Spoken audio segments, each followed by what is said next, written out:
Have you ever wondered what it felt like to open your eyes for the very first time? Not to wake up, but to exist.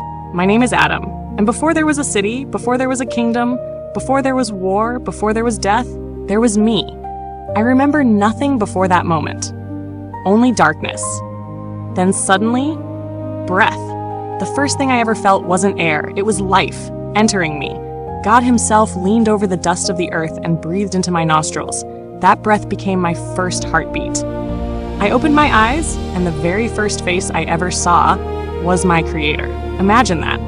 The first voice I ever heard wasn't human, it was God's. He smiled at me, not because I had done anything, but because he made me, and he called his creation very good. The world was unlike anything you know today. There were no hospitals, no prisons, no cemeteries, no fear, no sickness, no pain. Everything lived in perfect harmony. Lions rested beside lambs, birds filled the skies with songs, every tree overflowed with fruit, the rivers sparkled like crystal, and every morning, I walked with God, not in visions, not in dreams.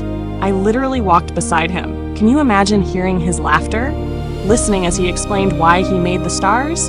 Asking him questions no human has ever asked since? That was my life, paradise.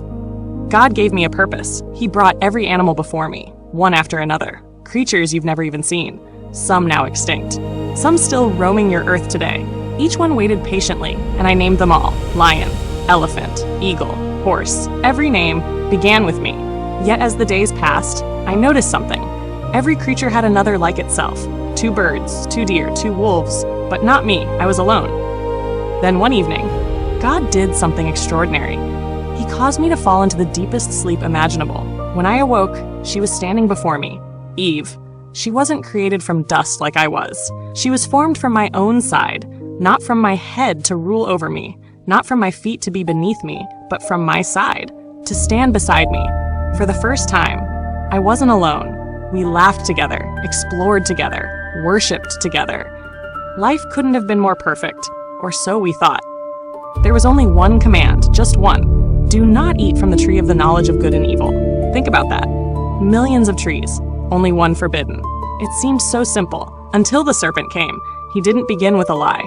He began with a question. Did God really say? That single question planted doubt where trust once lived. I watched as Eve reached toward the fruit. She looked at me. I knew what God had said. I knew. But instead of stopping her, I reached out and ate it too. The sweetest bite became the bitterest moment in human history. Everything changed instantly. Shame, fear, guilt, they were emotions we'd never known. We covered ourselves with leaves, not because God rejected us, but because we could no longer bear our own nakedness.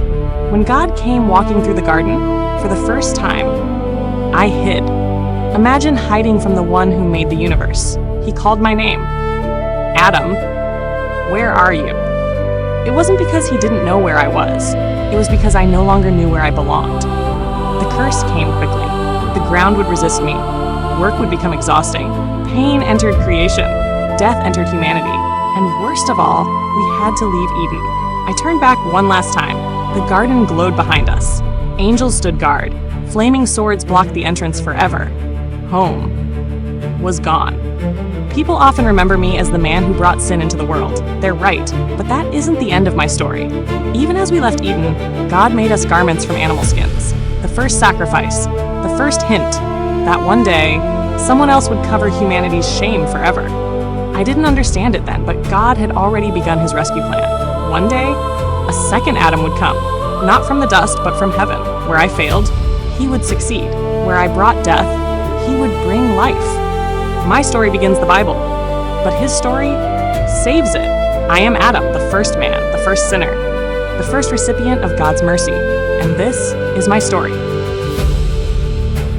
If you enjoyed hearing the Bible through the eyes of the people who lived it, subscribe because next time, Eve will tell you what really happened in the Garden of Eden from her own perspective. You may discover details you've never considered before.